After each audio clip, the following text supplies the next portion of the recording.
안녕하세요. 저는 63세 아줌마이며 손자들을 둔 할머니입니다.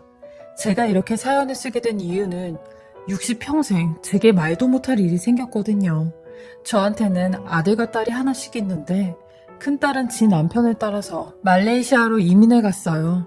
사위가 거기서 음식점을 하는데 한국에서 사는 것보다 말레이시아에서 사는 게 물가도 더 저렴하고 이것저것 좋다고 하더라고요.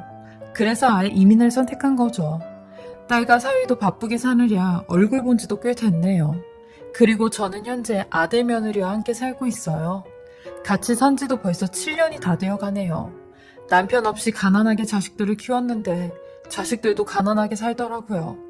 가난을 대물림해준 애미로서는 항상 자식들에게 죄인 같은 마음뿐이죠. 제대로 가르치지도 못하고 제대로 뒷바라지도 못했으니 저 같은 엄마를 만난 애들이 불쌍하더라고요. 사실 창피하지만 저는 60이 될 때까지 글을 모르고 살았어요. 문맹이었죠. 그러니 자식들에게 책 한 권 읽어주지 못했고 뭘 가르쳐줄 수도 없었어요.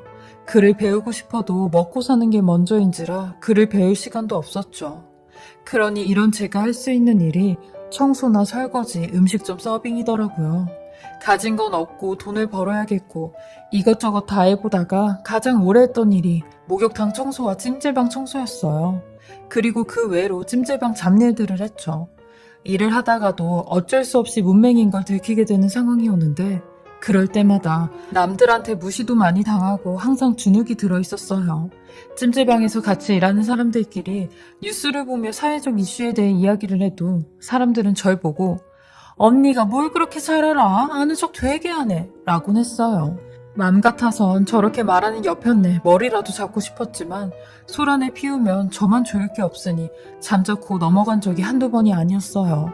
그리고 이렇게 글을 모르니 친구한테 사기를 당한 적도 있었어요. 돈을 벌게 해주겠다며 저희 집을 담보로 1억 2천만 원 대출을 받아 도망을 갔죠. 글만 알았어도 이렇게 억울하게 당하는 일은 없었을 텐데 제가 죄인이었고 자식들한테 못난 애미였습니다. 그래서 아들이 결혼한다고 할 때 집도 못 해줬어요. 결국 아들 며느리와 같이 살 수밖에 없는 상황이었는데 이런 저희 집 형편을 며느리도 아주 잘 알고 있기에 결혼하기 전에 며느리 앉혀놓고 얘기를 했어요. 은영아, 너도 잘 알다시피 우리 집은 찢어지게 가난하다. 내가 너한테 제대로 된 집 하나 못 해주고 이 집에서 같이 살아야 해. 그리고 그 흔한 예물 반지 하나도 못 해줄 것 같은데 그래도 우리 아들이랑 결혼하는 거 괜찮니? 이렇게 가난한 집도 괜찮겠어? 라고 했죠. 근데 저희 착한 며느리 되려 제게 따뜻한 말과 행동으로 어머님, 가난한 건 문제가 되지 않아요. 동진 씨가 얼마나 성실하고 착하고 저한테 잘해주는데요. 저는 사람 인성을 보지 돈을 보지 않아요. 돈이야 젊은 저희가 열심히 벌면 먹고 살 수는 있잖아요. 하며 본인 가정사 얘기를 쭉 하기 시작했어요. 며느리 아버지는 이날 이때까지 경제활동을 한 번도 한 적이 없었대요. 맨날 집에서 놀고 먹고 하며 안 써더니 벌어가지고 오는 돈으로 방탕하게 살았다고 하더라고요. 근데 그뿐만이 아니라 성격도 보통 아니게 사나우셔서 며느리나 안 싸더니 꿈쩍을 못했대요. 한번 성질이 나면 아무도 못 말릴 정도였다고 하니 며느리는 정신적으로나 육체적으로나 힘든 세월을 보냈다고 하더라고요. 그러니 본인은 돈보다 중요한 건 사람 인성이라고 생각했고 절대 아버지 같은 사람은 만나지 않을 거라고 결심을 했대요. 그래서 저희 아들 인성 보고 결혼 생각했다고 하는데 제가 봐도 저희 며느리 그렇게 힘든 세월을 보냈음에도 불구하고 성품도 바르고 지 나이 또래에 비해 굉장히 철이 일찍 든 편이더라고요. 저는 이런 며느리에게 결혼할 때 금가락지라도 하나 해주려고 목욕탕에서 일하는 거 외로 부업을 해서 순금 1돈짜리 반지를 해주었어요. 그리고 그 반지를 아직까지도 잘 끼고 다니죠. 이런 며느리가 저희 집에 시집을 와서 제일 처음으로 한 게 제게 글을 알려준 일입니다. 사실 글 공부를 하고 싶어도 공부라는 걸 해본 적이 없는 사람이기에 겁부터 났었는데 며느리는 제게 부끄러운 일이 아니라고 본인이 도와주겠다고 했어요. 제가 말귀를 못 알아들을 때마다 많이 답답했을 텐데 며느리는 표정 하나 변하지 않고 되려 웃으며 친절하게 제게 글을 알려주었어요.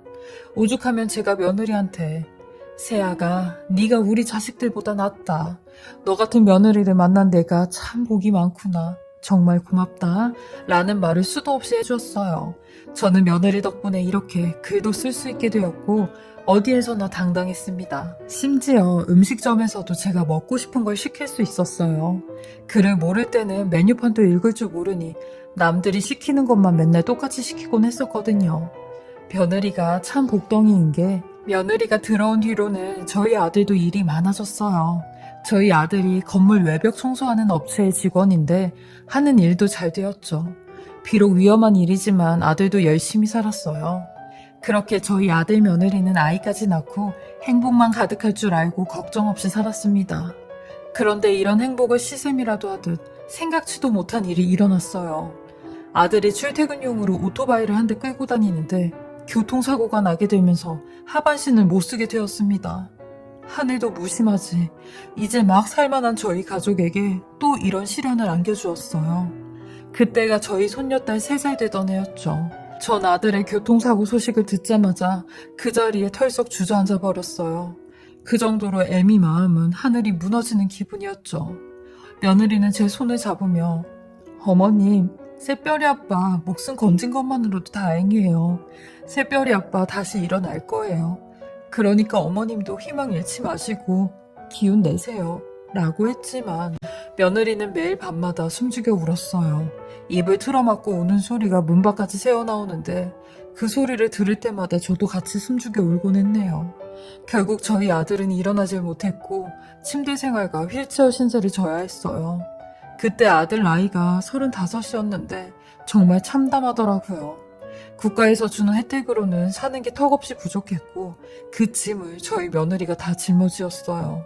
저도 계속 목욕탕 청소와 찜질방 일은 했는데 며느리는 투잡 쓰리잡까지 뛰어가며 살았습니다. 항상 녹초가 되어서 돌아오는 며느리를 볼 때마다 저는 염치가 없어 고개도 들지 못했고 며느리 눈치만 볼 수밖에 없었어요. 근데 이런 며느리가 어느 순간부터 제게 굉장히 쌀쌀맞게 대하며 신경질적으로 변했죠. 저도 이런 며느리를 100번 1000번 이해했어요. 저 같아도 그랬을 거니까요. 그리고 아들이 이렇게 된 지 딱 1년 만에 며느리는 소리 소문 없이 사라졌습니다. 이렇게 착했던 며느리가 제가 준 금가락지와 편지 한 통만 남긴 채 손녀딸도 지 남편도 두고 사라진 거죠. 편지에 그렇게 쓰여져 있더라고요. 어머님 보세요. 이제 글도 읽으실 줄 아시니 편지 남깁니다. 저 이 사람 이렇게 되고 1년 동안 죽어라 고생만 하면서 살았어요. 근데 생각해보니까 제 나이가 34살이더라고요.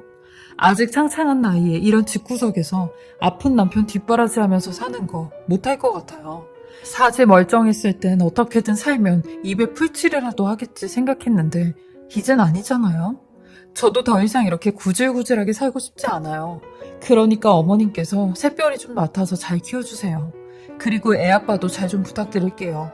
뭐 언제가 될진 모르겠지만 제가 사정이 좀 나아지면 새별이는 데리고 갈게요. 그러니까 그때까지 어머님께서 새별이 좀 잘 봐주세요. 그리고 제가 이 집에 시집 올 때 받은 금가락지는 두고 갈게요. 이거 보면 볼 때마다 이 집에서 있었던 일들이 악몽처럼 생각이 날 것 같거든요.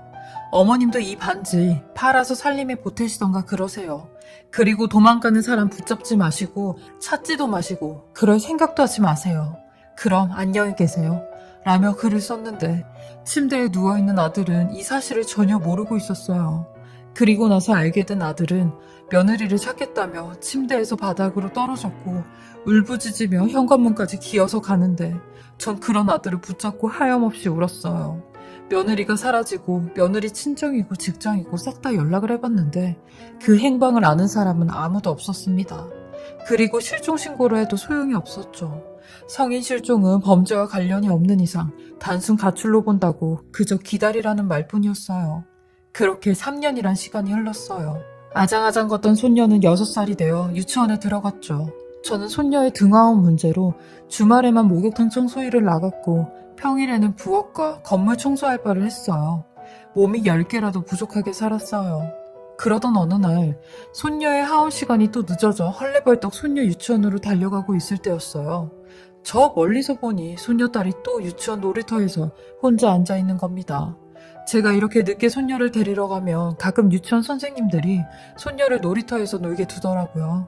어차피 바로 앞에서 보고 있어서 상관은 없다고 하는데 저는 그런 손녀의 모습이 마음이 아팠죠. 그래서 다급한 심정으로 신호등만 켜지길 기다리고 있는데, 아니 세상에, 어떤 허름한 옷차림의 사람이 울타리 밖에서 저희 손녀딸 머리를 쓰다듬고 있는 겁니다.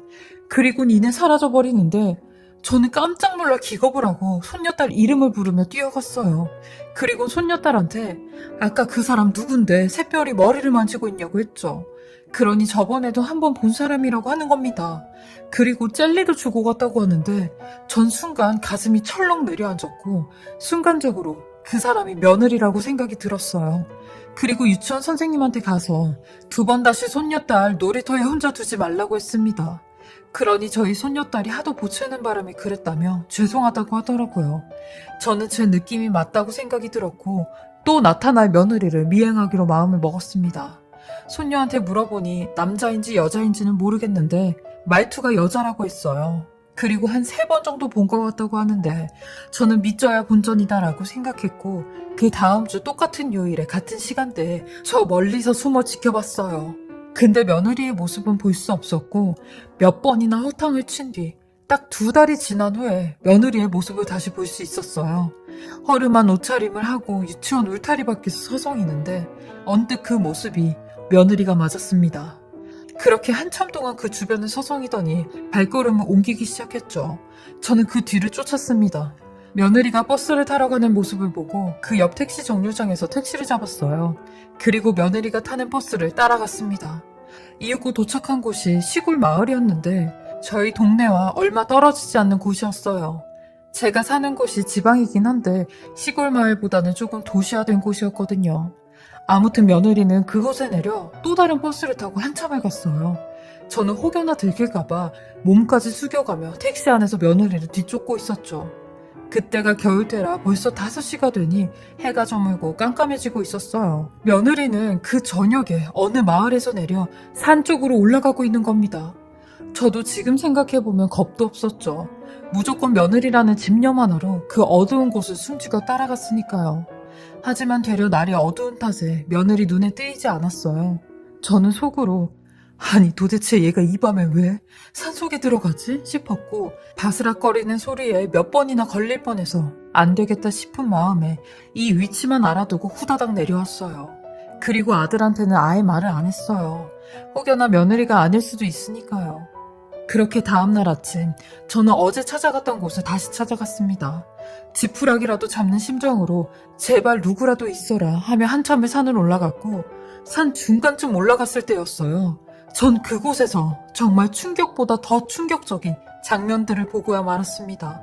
사람의 흔적이 있는 물건들이 보였고 그 옆에 돌과 돌 사이 작은 굴 같은 곳이 있었어요. 마치 동굴같이 생겼는데 그 안을 들여다보려고 하는 순간 그곳에서 저희 며느리가 나오는 겁니다. 저는 며느리를 보자마자 온몸에 소름이 쫙 끼쳤고 저를 본 며느리도 놀라서 소리를 지르는 겁니다. 둘 다 귀신을 본 것 같은 느낌이었어요. 저는 그런 며느리에게 다가가 샛별 엄마야, 너 샛별애미 맞지? 흥, 너 맞지? 하며 쓰고 있던 모자를 벗기려고 하는데 며느리가 제 손을 탁 잡더니 어머님, 아니 여길 어떻게 하신 거세요? 라고 하는 겁니다. 전 그런 며느리에게 너 지금 여기서 뭐 하고 있는 거니? 너 왜 이런 데서 살고 있는 거냐고. 네가 샛별이 보러 유치원에 몇 번씩 온 거 알고 있었다. 그래서 내가 네 뒤를 따라온 거고 우릴 버리고 떠났으면 제대로 살기라도 해야지. 너 지금 이게 무슨 꼴이야? 라고 큰 소리를 냈어요. 그러니 며느리가 대번 쓰고 있던 모자를 벗으며 울면서 어머님, 저 사실은 위암에 걸렸었어요. 라고 하는 겁니다. 저는 처음 듣는 소리에 어안이 벙벙했어요. 사실 3년 전에 받은 건강검진에서 위암 소견이 보여서 대학병원에 찾아갔는데요. 위암 2기라고 하더라고요. 새별이 아빠 아픈 지 딱 1년 만에 저까지 아프게 됐으니 돈 생각부터 들더라고요. 나까지 아프면 우리 집은 어떡하나 절망스러웠고 수술비 알아보니까 300만 원은 좋게 들고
어떤 사람은 로봇 수술이니 뭐니 해서 1,000만 원 정도 수술비를 냈다고 하더라고요. 그 수술은 아니라고 해도 당장 항암 치료에 약값에 병원비까지 눈앞이 캄캄했어요, 어머니. 그리고 제가 병원 다닐 동안 돈벌이도 못하고 계속 쉬어야 된다고 하는데 저마저 짐이 되면 안 되잖아요. 그래서 그냥 세상 등지려고 산에 왔었어요. 근데 그것도 용기가 안 나더라고요. 넋이 나간 채로 울고만 있다가 여길 발견했고 일단 사는 데까진 살아보자 생각하고 사람 발길 닿지 않는 이곳에서 아무도 모르게 지냈어요. 라며 오열을 하는 겁니다. 그 소리를 듣는데 정말 하늘이 무너지는 기분이었어요. 돈이 뭐라고, 사람이 죽고 사는데 돈 때문에 이렇게까지 살아야 되는지, 얼마나 막막했으면 이런 선택을 했을까 가슴이 미어졌어요. 전 이런 며느리를 부둥켜 안고 한이 서리게 눈물을 흘리며 새별 엄마야, 내가 네 목숨만은 어떻게든 살릴 테니까 이제 그만 집으로 가자. 집에 가자 하며 그곳에서 며느리를 데리고 집으로 돌아갔습니다. 나중에 며느리 얘기를 들어보니 저희 며느리 정말 사람 사는 게 아닌 것처럼 살았더라고요. 초반에는 몸이 너무 아파서 누워서 지내는 시간이 절반 이상이었대요. 그러다 배가 고프니 산에서 자라는 나물 같은 걸 뜯어먹었고 가끔씩 사람들 사는 곳에 내려가 품앗이로 일을 도와주고 음식을 얻어먹으면서 지냈대요. 그렇게 3년을 노숙자나 다름없이 산 거죠. 다행히 겨울에는 혼자 사시는 독거노인 할머니네 집에서 일 도와주며 얹혀 살았대요. 저희 아들도 이 얘기를 듣고 오열을 하며 내가 죄인이야. 내가 사고로 갔었어야 했는데 그럼 돈이라도 나왔을 텐데 라고 하니 저희 착한 며느리 끝까지 그런 소리 하지 말라고 하더라고요. 그날 정말 아들, 며느리, 손녀 그리고 저까지 넷이서 얼마나 울었는지 모릅니다. 그리고 제일 중요한 며느리 병원을 찾아갔어요. 저희 동네가 워낙 지방 시골이라 며느리가 검사를 받았었던 대학병원으로 갔죠. 근데 생각지도 못한 결과를 듣게 되었습니다. 세상에, 며느리의 암세포가 3년 전보다 2분의 1이나 줄어들었다는 소식이었어요. 이 소식이야말로 하늘이 저희 가족에게 내려준 선물이었어요. 며느리 담당 교수님도 기적과 같은 일이라며 수술하고 항암치료 잘하고 관리도 꾸준히 하면 완치가 가능하다고 하시더라고요. 기적, 정말 기적이 맞았습니다. 가난하고 아들은 사고로 저렇게 되고 며느리까지 아팠는데 이런 저희에게 시련이 아닌 기적이 싹 텄다는 생각에 기분이 너무 좋아 주책 없이 눈물이 났어요. 며느리는 제게 감사하다는 말만 연신해 드는데 저는 내가 한 게 뭐가 있냐고 했어요. 그러니 며느리가 그 얘기를 하더라고요. 며느리가 시집 올 때 며느리 부모님이 두 분 다 안 계셨거든요. 그래서 결혼하기 전날 제가 며느리 보고 저희 집에서 와서 자라고 했어요. 혼자 있다가 결혼하러 가면 외로우니까 전날 밤 나랑 같이 있자고 했죠. 근데 그게 참 고마웠대요. 그리고 결혼해서 같이 살면서도 제가 엄마처럼 본인을 챙겼다고 그게 너무 감사했다고 했어요. 며느리와 저, 그리고 저와 며느리 둘 다 이심전심이었던 것 같아요. 그렇게 따지면 제가 며느리한테 더 고마운 것들이 많았죠. 저는 제가 벌어둔 돈 며느리 병 고치는데 아낌없이 쓸 생각입니다. 우리 며느리 끝까지 잘 이겨내서 완치했으면 해요. 완치할 거라고 믿어요. 제 60평생 이런 일을 겪게 될 줄은 꿈에도 몰랐는데 인생이 한치 앞을 볼 수 없듯이 제 인생도 참 기구하다 생각을 하여 이렇게 사연 보내봅니다. 남은 인생 동안 후회 없는 삶 살면서 열심히 가족들과 최선을 다해 살려고 합니다. 제 사연 들어주시는 분들도 저 같은 사람 보면서 힘든 일 다 이겨내시길 바랍니다. 항상 건강하시고 행복하시길 바라겠습니다. 지금까지 사례자분의 글을 읽어보았는데요. 정말 따뜻하고 애절한 고부간의 이야기인 것 같아요. 서로가 서로를 생각하시고 사랑하시는 마음이 대단하신 것 같아요. 며느님도 그동안 고생 너무 많으셨는데 힘내셔서 수술 잘 받으시고 건강해지셔서 완치하시길 소망하겠습니다. 그리고 사례자님 가족분들도 항상 행복하시고 좋은 일만 가득하시길 바라겠습니다.